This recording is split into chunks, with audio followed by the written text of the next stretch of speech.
So working with our radical expressions, we want to be able to simplify radical expressions. We want to be able to add, subtract, and multiply radical expressions, and then divide and simplify radical expressions by rationalizing the denominator if necessary. And I would say when we talk about rationalizing the denominator, we just can't have portions in the denominator, and we'll get to that. Some of the words like radical expressions are much like terms. We'll talk about how to make sure that we can combine the correct ones when adding and subtracting, and then conjugates. Conjugates are when we reverse a sign. So, for example, if I have a plus b, the conjugate would be a minus b. It's the exact polynomial with just the sign change. So, with these radical expressions, we need to understand and remember what we've currently done in the past. Product property of radicals. It's just saying that when I have a radical of a number, it can be the same thing as the factors. So the nth root of a times b can be the nth root of a times the nth root of b. And that's what they show you here. They say the square root of 12 times the square root of 3 is actually just the square root of 36. And then we can simplify that, and we know that the square root of 36 is 6. Or here, the third root of 4 times the third root of 16 is the same thing as the third root of 64, which is 4. Quotient rule, so when we have the fraction inside the quotient, it can actually turn into be a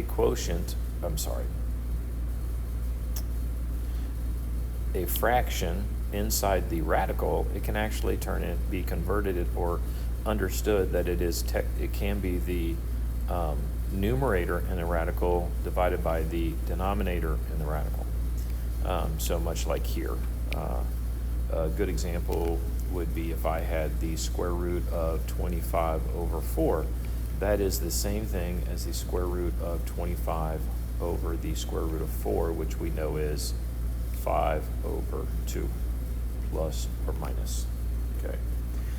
So just being able to understand how we can manipulate these things. And we're going to talk about the multiplication property where, here we are multiplying these two things together to get that.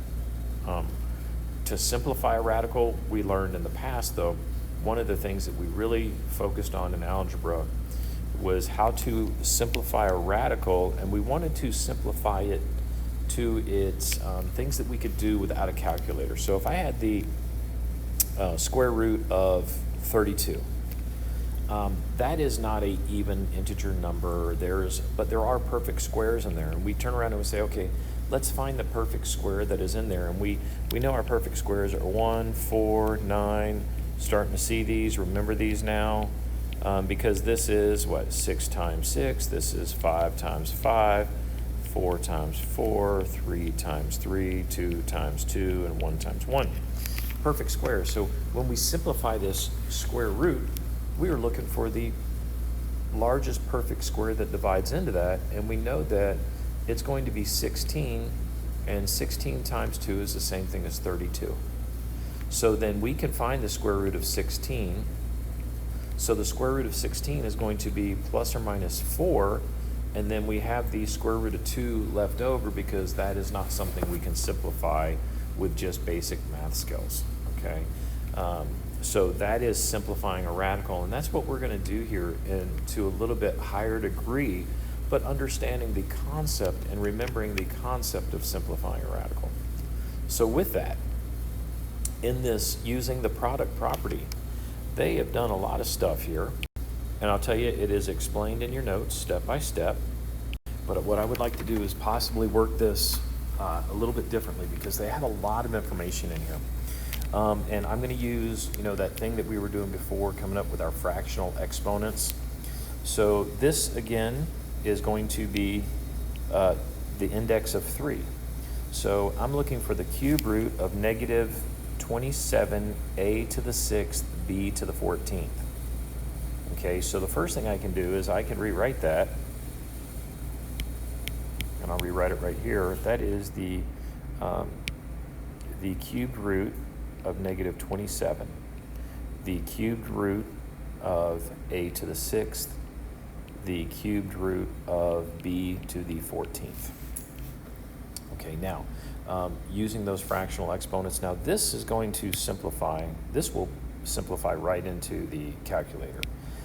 The cube root of 27, and I'll sidestep this and say, you at this point in time in your education should be able to recognize 1, 8, 27, 64, 125. These you should be able to say, hey, I know that this is 1 cubed, this is 2 cubed, this is 3 cubed, this is 4 cubed, this is 5 cubed. These are things that you should have within your knowledge bank. So I know that -3 times itself, so this would be, I just know that that first expression is -3, because -3 to the third power is -27.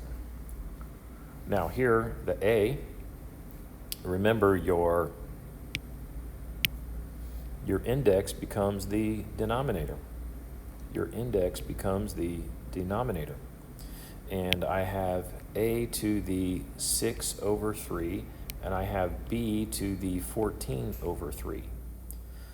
This simplifies further to -3 a to the second. And b is a little bit different. We do have, this is going to be 3 goes into 14 4 times. So that is going to be b to the 4th. Or let me separate that a little bit. Let's just say that that is b to the 12/3 and b to the 2/3. And then we know that we still have -3 a squared b to the 4th, because we wanted to find that, multiple of 3 or multiple of 4. So here, and then we have left over this expression right here, which we know should equate to the cube root of b squared.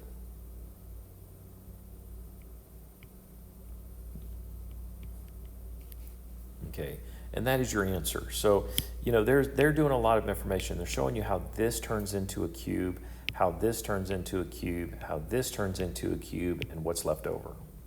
They rewrite it, and we know that, again, 3 divided by 3 is 1, so 3 divided by 3 is a squared, 3 divided by 3 is b squared, and then you have this left over. So there's different ways to manipulate the numbers to get the answer. And then here again on 75, I know then that this is the same thing as 25 times 3, because I simplified that. I found that perfect root, right? 75 is 25 times 3. 25 happens to be that perfect root. Then I have, this is going to be the square root of x to the 12th. This is going to be the square root of y to the 7th, which I'm going to go ahead and simplify that and say that is plus or minus 5. And then I know that I have the square root of 3. And then I have x to the 12 divided by 2, because remember, this is a 2 if we don't see it. And then I have y to the 7 divided by 2. So I have 5 square root of 3, x to the 6th, and I'm just going to go ahead and do this, y to the 6 divided by 2 times y to the 1/2.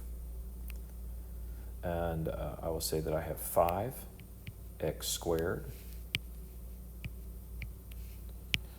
I have y to the 3rd, and that's what I have outside my radical now. Inside my radical, I still have that 3. And then remembering that y to the 1/2 is equal to, this is my index, would be equal to the square root of y, so I have a y under there also. So again, looking at manipulating the numbers and seeing what we can do, there's easier ways. I think this is just a lot of numbers, right, to try to talk through what's going on. So with that, let's look at the next page. Here's some examples. I'm going to give you a second to work with these, but I'll tell you that this is the 4th power, right? My index is 4. Here, my index is 2. Take a moment, stop the film, stop the recording. Go ahead and give them a shot, and then check your answer. So what I've come up with is, I tried to simplify things along the way. So here I have the fourth root. So I have 4, the fourth root of 4, the fourth root of x to the 5th, the fourth root of y to the 20th. Simplifying that, I know this is 4 to the 1/4. I can't really do anything more with that, so that's going to end up being just itself. This, though, I have x to the 4/4, which is going to give me x, and then 1/4. Okay, so that is 5/4. So I know that my 4 and my x are going to remain in the radical because, there's still going to be that fraction. I know that I have x on the outside now, and I know that I have, y to the 20 divided by 4 is y to the 5th. So I have x, y to the 5th, and then my 4 and my single x remain under the radical. So that is simplified as much as I can without, popping in a decimal and using the calculator and those kind of things. Now this next one here, again, I simplified as I went. I knew that 4 was the greatest perfect square that divided into 60. So I had 4, the square root of 4 times the square root of 15 is 60. Then a cubed, and then b to the 22nd power. Now this is the square root, so my decimal or my fractions are going to be 2. So I have 2, right? Square root of, I said decimal, I meant denominator. Square root of 4 is 2, square root of 15 remains the square root of 15. This is actually, I can simplify this as a 2/2 times a 1/2. Okay, and we know that 2/2 is just a. So I have 2, I have a, b is going to be 22 divided by 2, so that is going to be b to the 11th. And then I left behind, remember that this a 1/2 is in the radical, 15 is in the radical, so here's what I'm looking at for an answer. A 2ab to the 11th square root of 15a. Simplifying that radical. Okay. Now here, simplifying in the quotient property. Okay, what can we do here? Let's see. I'm gonna do the problem differently to the side. Okay, so I went ahead and moved from that line. You can get from here to here however you're comfortable with, but I went ahead and simplified this, and I know that, again, you should know some perfect cubes out there, and I know that 8 is the 2 cubed. 3, I can't do anything more with that, but I do know that 8 times 3 is 24, and then here I have my variable. So when I rewrite this, I know that the cube root of 8 is 2. And then I have left behind the cubed root of 3. Can't do that in my head. And then this is going to be a to the 6/3. And then the cube root of 125 is simply 5. So again, I have 2a to the 2nd cube root of 3 over 5.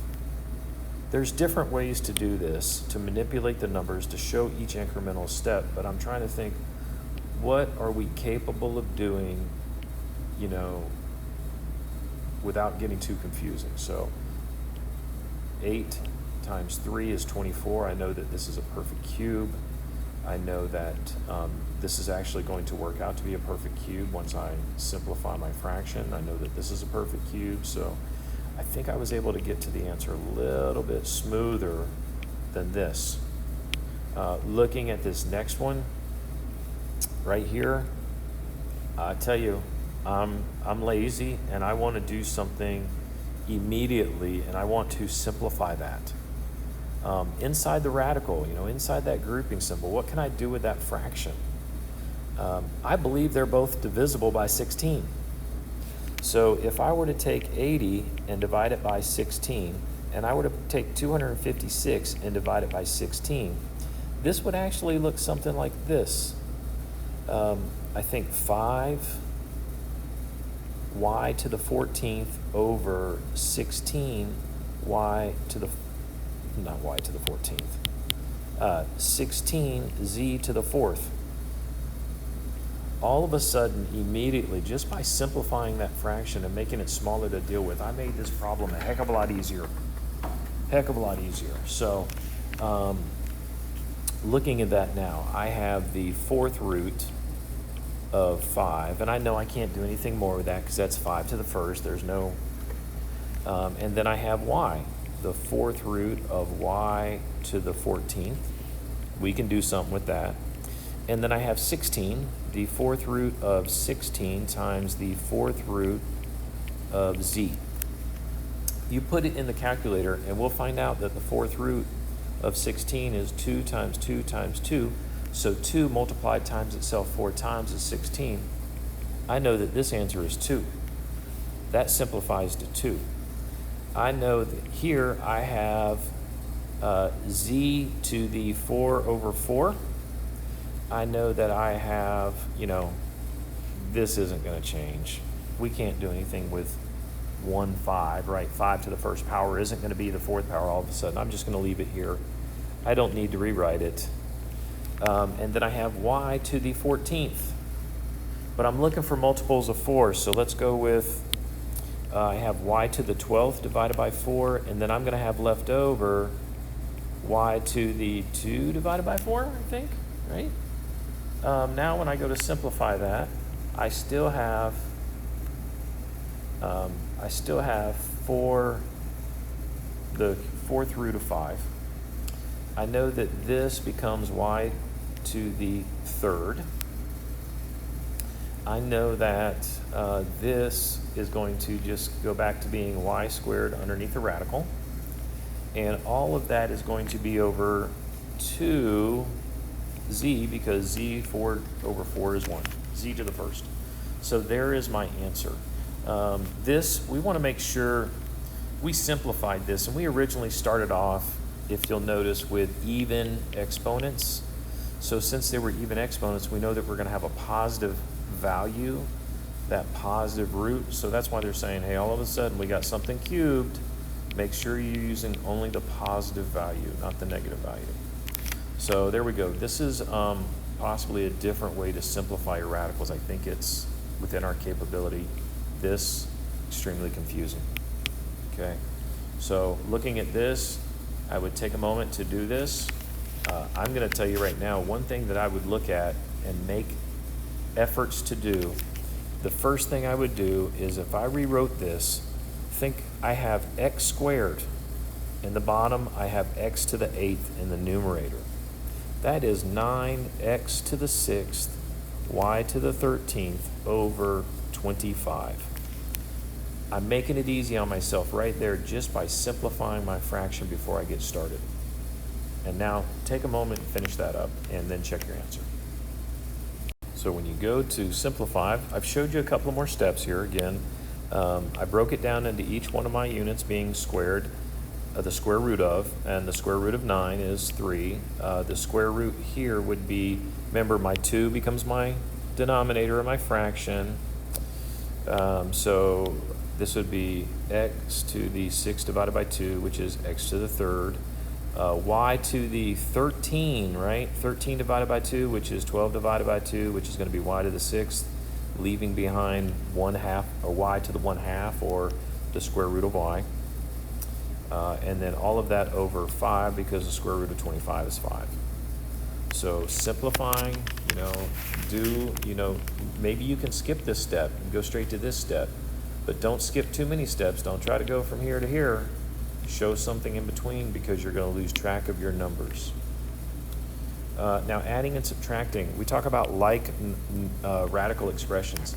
That just means that when we have a radical expression, when we have the same radical, that is a like radical. So looking at some of these examples, I would just say, when I have the radical of 2 and I have the radical of 3, those are not the same radical. But if I have 2 radical of 2's plus 3 radical of 2's, that is the same thing as 5 radical of 2's. Think of it as when I have 2x plus 3x, that is 5x. Okay, that's what we're doing right here. This, though, that is the same thing as saying x plus y. You cannot combine those. Those are not the same thing. Okay, so just keep that in mind as we're simplifying radicals. Now, this example, adding and subtracting, when I look at this, these do not appear to be the same radicals. But if you'll notice, this is a square root, right? there's perfect squares within these. They're saying that, hey, this is 45, which is 9 times 5. So I can simplify that 9. This is 4 times 3. I can simplify that 3. This is 20, which is 4 times 5. I can simplify that 2. So when we go and we start working through the process, and again, I think they give us a lot of information here.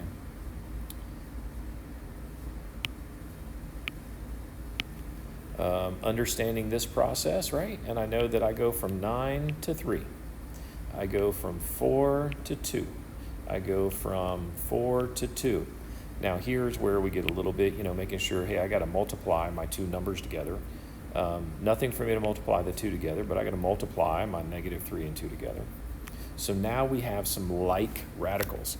I have the square root of 5x and the square root of 5x. So I have 18 minus 6, which is 12 square roots of 5x, plus 2 square root of 3.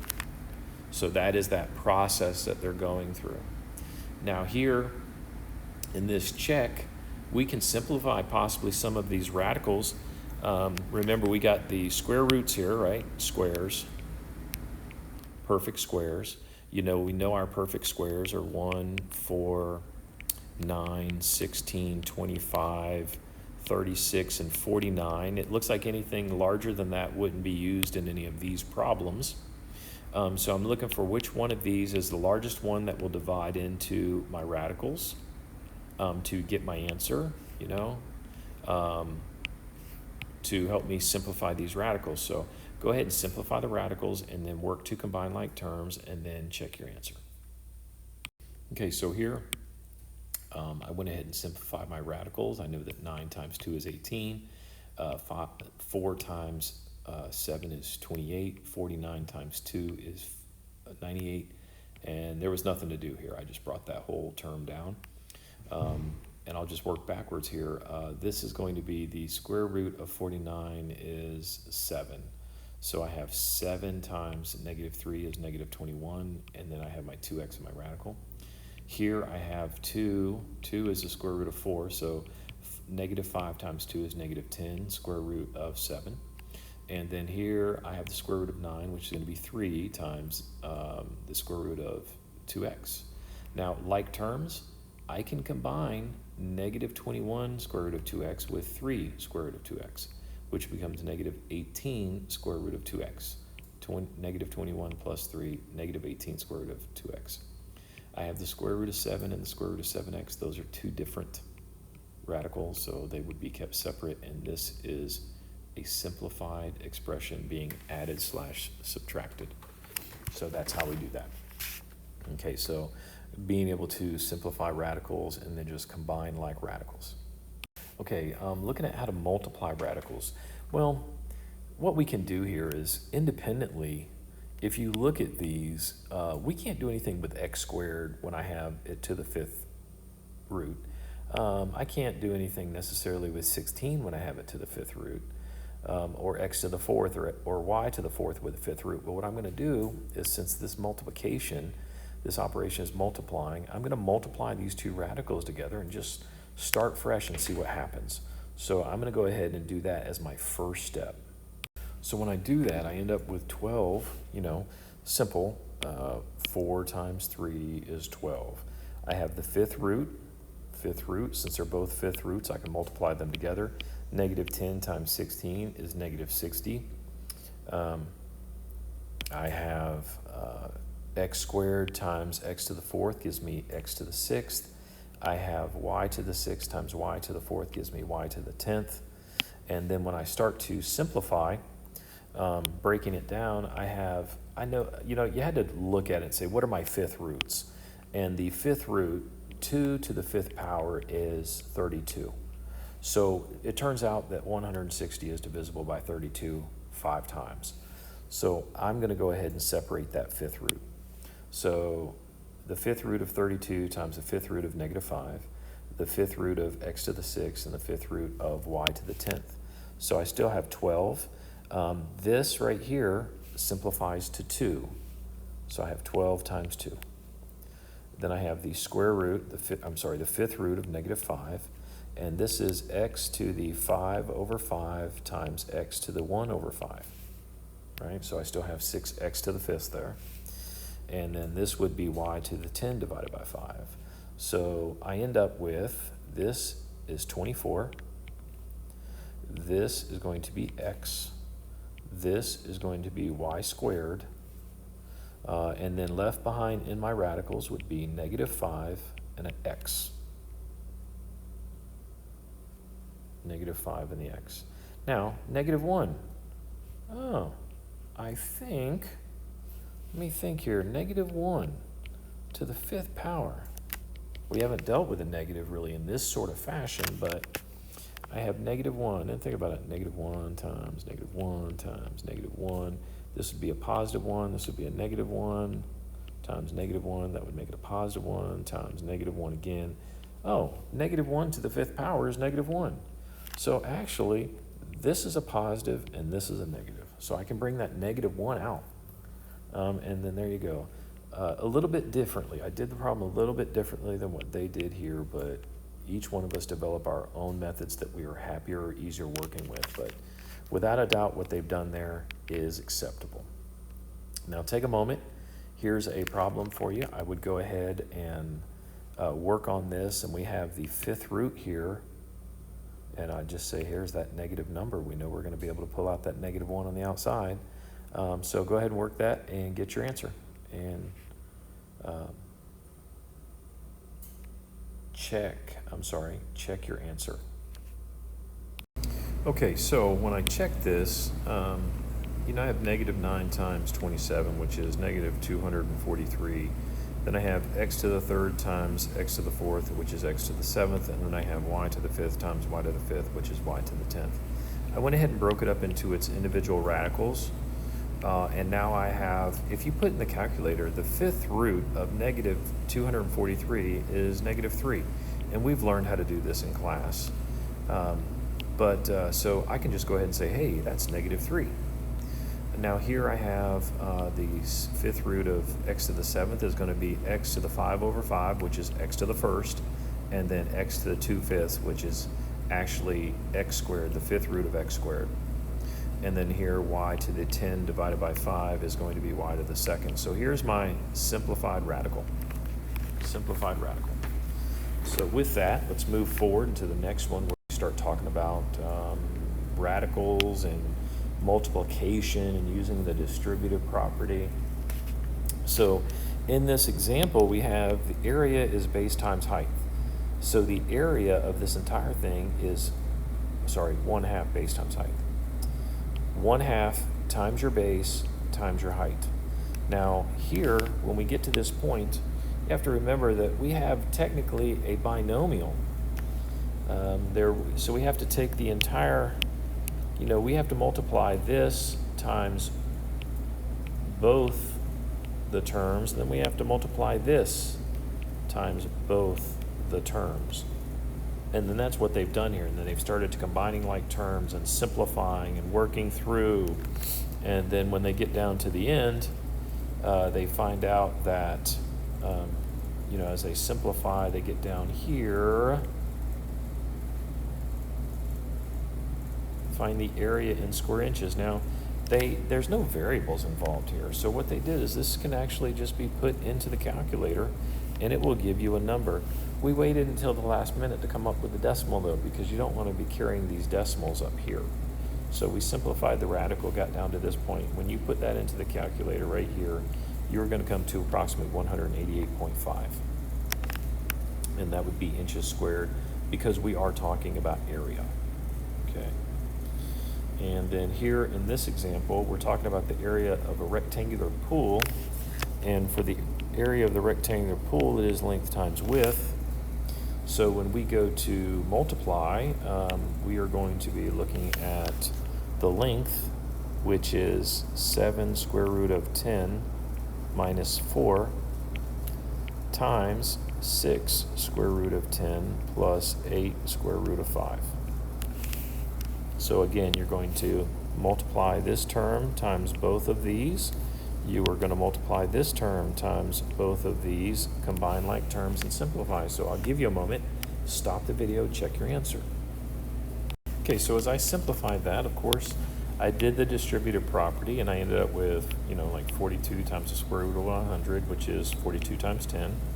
Here, 56 times the square root of 50 is actually the square root of 25 times 2. So 56 times 5 is 280 square roots of 2. And then here, I didn't need to do anything more here because I couldn't simplify these two radicals, so I just carried down my negative 24 square root of 10 minus 32 square roots of 5. And it's always nice when my answer shows up as one of my choices, so it looks like the answer is C. Thankfully, it's multiple choice, and I didn't have to do anything more. So when we go to rationalize the denominator, and I'm just going to say right here, recall, to rationalize the denominator, you should multiply the numerator and denominator by a quantity so that the radical is an exact root, because we're trying to remove the radical from the denominator. So with that, and if you have a binomial, you want to be able to use a conjugate, because the conjugate eliminates the radical. Remember, when we had,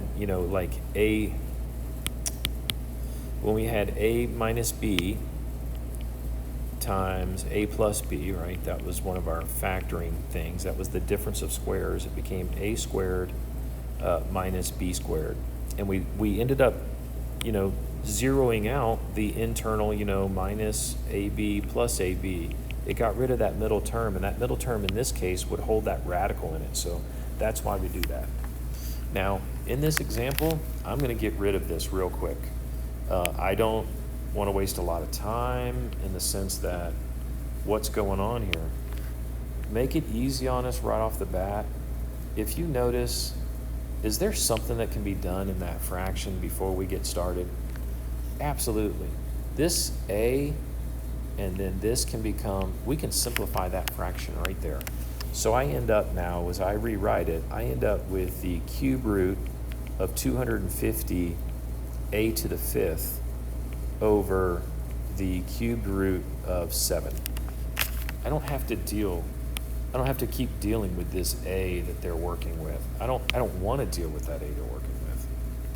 Now again, to keep simplifying, when I start to get the radical, I know that there happens to be a perfect cube in 256, and that's 125 times the cube of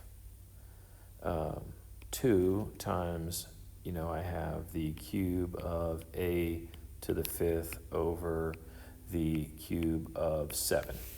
So let me go ahead and I'm going to continue to simplify because I don't want to have to mess with some of this stuff. So I know that this becomes 5. I still am going to have the cube of 2, right? There's nothing I can do about that. But this does become, what is it?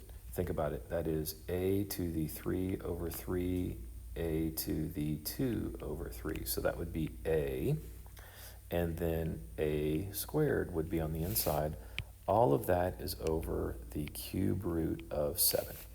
So now when I get down to, I'm manipulating a lot smaller numbers now. Okay, so now when I want to rationalize the denominator, I know that I need to get to 7 cubed because I want it to cancel out, right? Cube and cube, I want that to cancel out. Well, I have 7 to the 1st. So what I'm going to do is I'm going to multiply the numerator and denominator by the square root of 7 squared, which is the square root of 49. Cube root of 49. And then now I have 5a, the cube root of 98, a squared, over the cube root of, you could say 7 cubed, or you could say 343, which is the same thing as 7. Okay, I've got my 5a still. I do not believe that there are perfect cubes in 98, so I would have the cube root of 98. There's not a perfect cube in a squared, so there we go.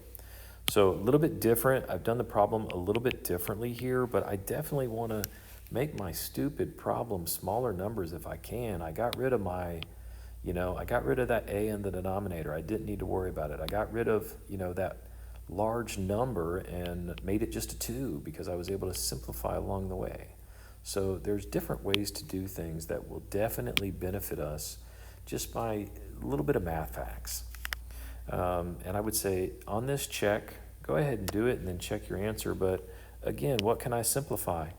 B and B, right? So that is just going to be B to the fourth.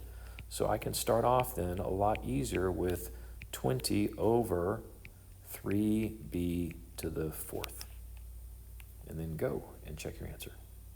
Okay, so looking at that, I just went ahead and did some simplifying right off the bat. So I know that 20 is the square root of 5, 5 times the square root of 4. I know that I can find the perfect square of B to the fourth because that would be the square root of 3 times B 4 divided by 2, which is going to be B squared. I know that the square root of 4 is 2, and I still have the square root of 5. And then so I have 2 square root of 5 over B squared square root of 3. In order to rationalize this denominator, I need to multiply times the square root of 3, so that way I have 2 square roots of 3 and I can get rid of it, which is the square root of 9. So multiplying my equation by the value of 1, square root of 3 over the square root of 3. When I multiply across now, I have 2 square roots of 15, and then here I have B squared, and then this is going to be square root of 3 times the square root of 3, which is square root of 9, which I know is 3. So I have 2 square root of 15 over 3b squared. And we're going to do a lot of these, and the problems in this book may do them a little bit differently. You may develop your own technique. You may be able to skip some steps. Don't skip too many though. Want to make sure that we see everything. So moving on to next, simplifying the radical. Okay, so simplifying or using conjugates to, because you have a binomial here is what we're going to have to do, but being able to simplify the radical, rationalize the denominator here. So in this case, since we have conjugates, we want to use the conjugate of the denominator, which is we have negative square root of 7 minus 5, so the conjugate would be 2 square root of 7 minus 5, so the conjugate would be 2 square roots of 7 plus 5. And in doing so, when we get down here, we're going to eliminate our radical in the denominator. So as we use the FOIL method, or distribution property, whichever one you want to think of, we have 4x times all of this, and then we have this binomial times this binomial. So you'd end up with 4x times 2 square roots of 7 plus 4x times 5. Then, of course, you have 2 square roots of 7 times 2 square roots of 7. You have 5 times 2 square roots of 7. Then you have negative 5 times 2 square roots of 7. Then you have negative 5 times 5. And when you simplify this became 28. This positive and negative cancel out to 0. This became 3. Booyah. So here you go. You have 8x square root of 7 plus 20x divided by 3. Now, that's conjugate. You have to do a little bit of method, a little bit of multiplying, a little bit of radicals. But here, what I'm going to do is let's simplify this problem, and let's just work with 6x over the square root of 5 minus 4. In order to rationalize this denominator, we have to multiply by the conjugate, which would be the square root of 5 plus 4. The square root of 5 plus 4. Again, we multiply both the numerator and denominator because this is the value of 1, and you can multiply anything by 1. So when we do this, our numerator, we get 6x times the square root of 5 plus 4, and then we get the square root of 5 minus 4 times the square root of 5 plus 4. Okay, that's what we end up with. Now, using your distributive property, we get 6x square root of 5 plus 6x times 4 is going to be 24x. There you go. And then we get square root of 5 times square root of 5. I'm just going to say square root of 5 squared. Great. Plus 4 times e square root of 5. Right? Did that. Now we're going to do this, and then this. So I get negative 4 square root of 5 minus 4 squared. So when we go to work that out, the numerator, I guess 6x square root of 5 plus 24x over, looks like I have 25. This simplifies to 0, and then minus 16, which is going to be 6x square root of 5 plus 24x over 25 minus, it's going to be 9. I would just say the only thing that we can continue to do here in this problem is all of these are divisible by 3. So this would become 2, this would become 3, this would become 8, because we always want to make our fractions simplified if we can. So we end up with 2x square root of 5 plus 8x over 3. And then that would be our simplified rationalized denominator. Okay, so again, it takes a little bit of math, but we have the capabilities, and there's different ways of doing it. You have the book example, you have some different ways that I tried to show you, but we're going to get some practice and see how it goes.